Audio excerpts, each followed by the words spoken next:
ये प्रधानमंत्री जी का भाषण सुन रहा था चुनाव से पहले। वो कह रहे हैं कि किसान भाइयों, बीजेपी की सरकार आएगी, सबसे पहला काम ये होगा कि आपके कर्जे पे वो खत्म कर दिया जाएगा पहली ही मीटिंग में, और ये मेरी जिम्मेवारी होगी।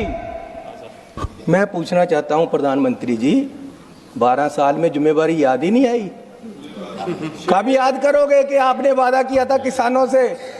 कब याद करोगे कि आपने खेत मजदूर से वादा किया था?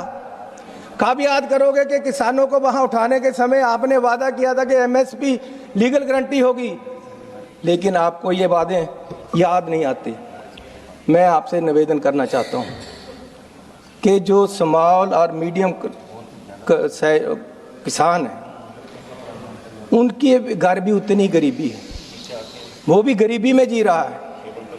उसके बच्चे की पढ़ाई का उसको होता है कि मैं कहाँ पढ़ाऊँ, कैसे पढ़ाऊँ, पैसे नहीं। तो मेरा सरकार से निवेदन है कि जो स्मॉल और मीडियम क्लास के किसान हैं, उनके बच्चों के लिए एक नेशनल स्कॉलरशिप स्कीम शुरू की जाए, ताकि उनके बच्चे भी अच्छे कॉलेजों में पढ़ सकें, अच्छे स्कूलों में पढ़ सके, उनकी भी बच्चे आगे आ सके। मैंने पंजाब का एक वो देखा, जो अभी पीसीएस भर्ती हुए, उनमें 5% भी किसान के बच्चे नहीं। कारण क्या है कि किसान को अपनी ज़मीन बेचकर अपने बच्चे पढ़ाने पड़ते हैं, सरकार की सपोर्ट नहीं मिलती। इसलिए मेरा निवेदन है, हमारी कमेटी में हमने ये रिपोर्ट दी है एग्रीकल्चर कमेटी की तरफ से, हमारे मेंबरों का धन्यवाद, कि उन किसानों के बच्चों को भी पढ़ाया जाए जो अपने बच्चों को नहीं पढ़ा सकता। इसलिए मैं आपसे आगे निवेदन करना चाहता हूं कि जहां एमएसपी की बात है, वहां कर्जे की बात है।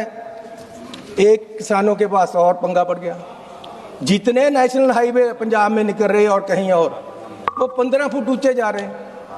किसान की जमीन को दोनों तरफ से बांट दिया जाता है, ना सही रास्ते निकलते, ना उसको इधर से उधर जा सकते, ना पानी जा सकता। जैसे चाइना वाल हो जाती ऐसे बना देते, उसको बराबर क्यों नहीं लेकर आते?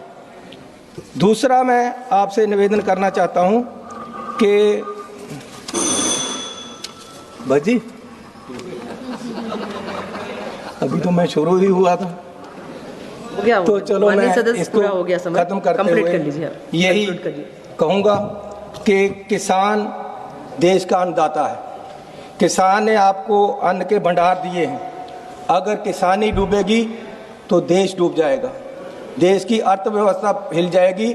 आपने जो ट्रेड डील की है उसको सार्वजनिक करो, सबको बताओ क्या किया है, पार्लियामेंट में रखो, और देश को पता चले कि आपने दबाव में आकर क्या क्या उनके हितों को बेच दिया है। धन्यवाद।